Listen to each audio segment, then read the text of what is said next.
Hi everyone. I just wanted to upload this video. You've been asking for it here.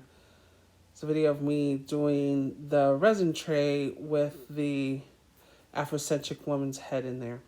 As you can see, I'm applying a thin coat of resin in the mold first because the first mold I did, on the first tray I didn't do this, and so on the bottom of the tray there was kind of an outline of the coaster, or the inset. So I decided that I was going to go ahead and kind of do this thin coat of resin first to kind of set her down in the resin to keep her put, and also to give a smooth bottom to the bottom of the tray. Oh, and also shout out to Valparaiso University. My daughter is just beginning her second semester there as a nursing student.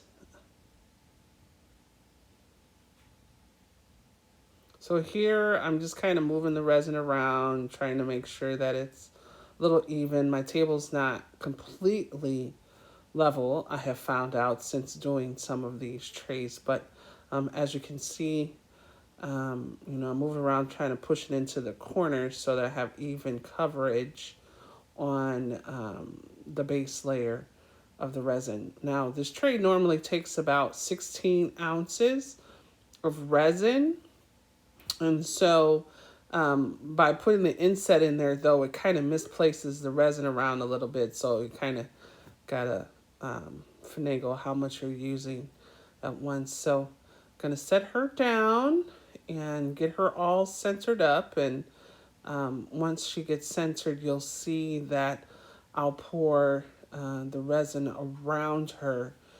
What my real goal here is to get as much resin in here without covering her completely, because I don't want like that yellow haze from the mica powder that I added to the resin. Now this is I think the color is called golden yellow or yellow gold or something like that. And I'm making this tray for my best friend, so she also requested that I put like a gold leaf in there.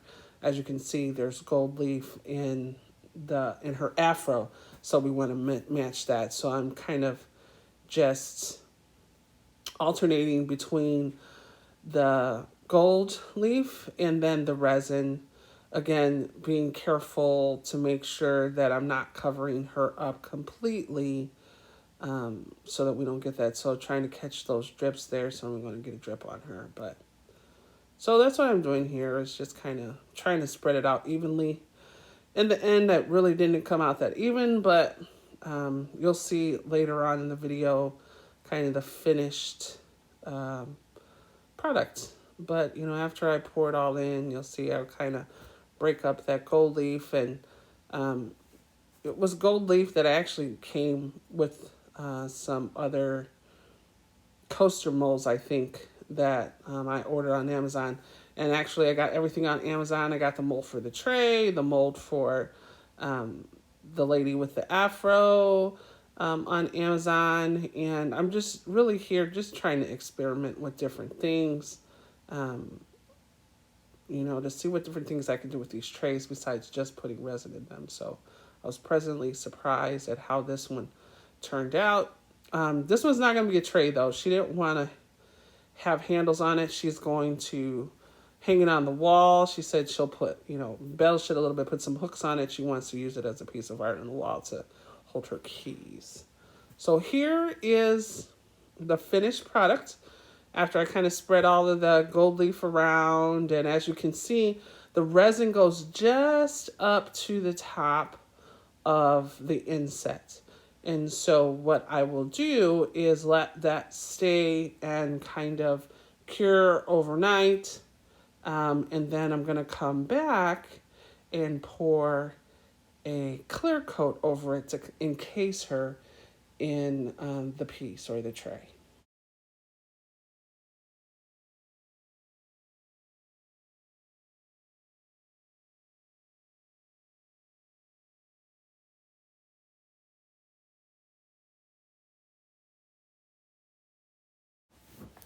As you can see here, I'm back. It's day 2. Um, she's all cured up, and now I've mixed up some clear resin, and I'm pouring that clear resin over the top to kind of give a finish coat and make sure that there's not any pointy edges per se um, on the piece, and also to kind of set it in. I find that it's really nice this way to do it this way, and this way you can.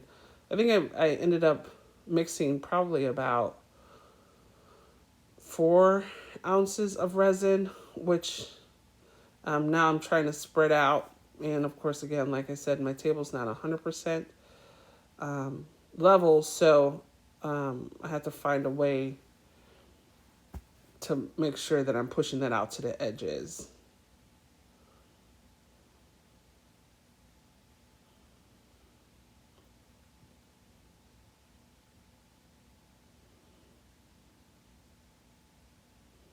The nice thing about this is that it's a nice solid piece, so if I need to, I can tilt the resin around to get it pushed out to the different edges. That way you can pick it up off the table and don't have to worry about um, the other resin moving around underneath.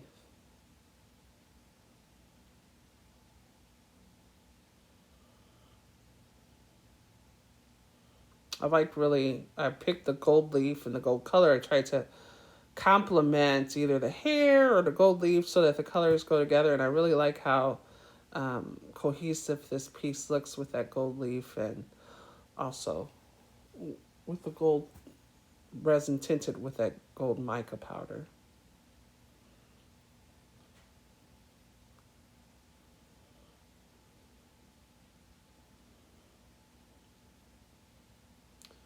In the end, I think I ended up having to mix another cup up of resin because I wasn't happy with the coverage and how it spread out, and so I wanted to make sure that it was even, and so I mixed up another batch of resin to be able to pour over the top and make sure that everything was even and my edges were nice.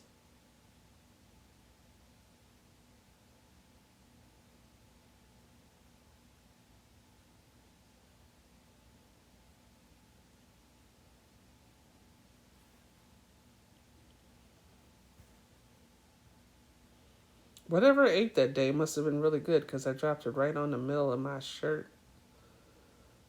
But I know, you guys don't mind. I have a lot of clothes that I have pretty much ruined with either resin or paint. And so now I have specific areas in my closet for my creative clothes. And with working from home now with the pandemic and everything, sometimes I'll wear my painting clothes so I can do a little bit of crafting on my lunchtime.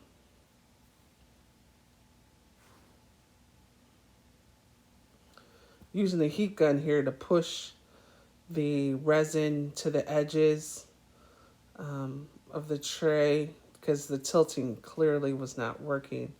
And like I said, I think I mixed up a little bit more resin so that I could really get good coverage and take it all the way to the edges and to the top of the mold.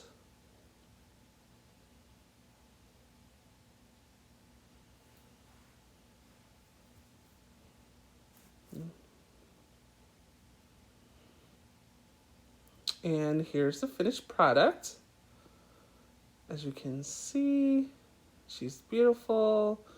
I like the colors because it's pretty translucent. If you can see here, the kind of the transition between the tinted resin and the clear coat that I put over the top. It's a nice piece. It's got good weight to it. And now I think I'm going to start doing, we got all kinds of different shades, and so I'll do ones with different shades.